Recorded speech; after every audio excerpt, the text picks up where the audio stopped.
Mga katoto, for today's vlog, food trip po tayo sa Binalunan Bypass Road. At meron nga pala dito yung nagtrending sa online na biryani ni Abu Hamza. At taga San Manuel, Pangasinan po siya. At paano nga ba umorder dito? Siyempre kailangan yung magpabook ng order nyo through online sa kanyang Facebook page na Masala Biryani Restaurant. Yung contact number niya andyan na din. Take note, kapag nag-walk-in kayo na bibili na hindi nagpabook, hindi niya kayo mapagbebentahan dahil lahat ng tinitinda niya that day is nakareserve na lahat sa mga nagpabook through online. Yung biryani ni Sir Muhammad is traditional real taste of Indian, Pakistani, and Arabic. Kaya sa mga biryani lovers, ano pang hinihintay nyo? Tara na! Let's go!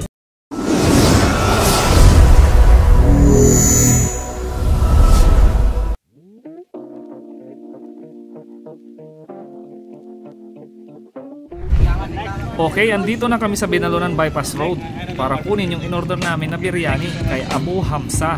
Tara, let's! Kaya na, authentic na. Thank you so much, sir. Donnie, pakita mo na ang ating... Because I'm here to because I'm a human. Sometimes I can make two mistakes. Sometimes maybe one day I'm good in the biryani and then next day I'm not good. So it's happened. So just give me best. Thank you. God bless you, sir. Thank you, sir. Thank you so much. Who's next? Ang ibig niyang sabihin is minsan daw masarap luto niya pero minsan hindi. Kaya feel free para mag-feedback sa kanya. Si katoto nating Donnie ang nag-book ng order and dalawang order lang in order niya. Kasi base sa feedback and review, good for 2 to 3 na daw yung isang order. Biryani.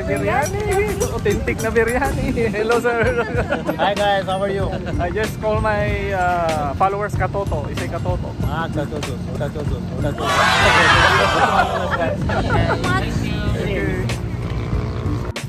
Yan na, nabome, top truth. Ito. Basta para sa akin, good for one person lang talaga per serving. Pleasure rep yan.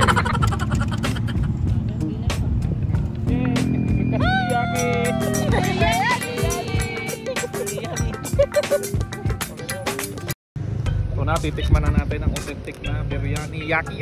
Ay, hindi, joke lang. Alas man ang bunga nga mo, ha?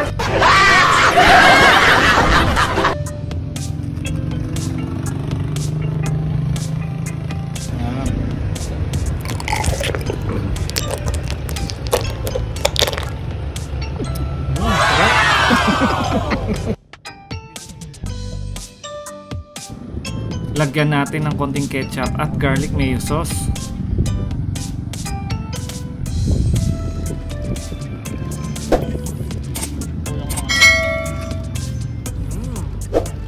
Sarap, authentic talaga mga katoto. Nilagay ko na lahat ng garlic mayo sauce para qualitax mga katoto.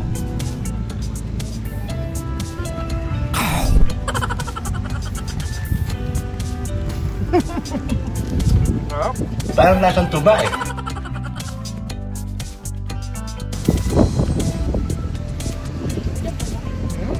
Wow! Napapaulit ka talaga mga katoto. Order na kayo. Hindi totoo yan. A few moments later.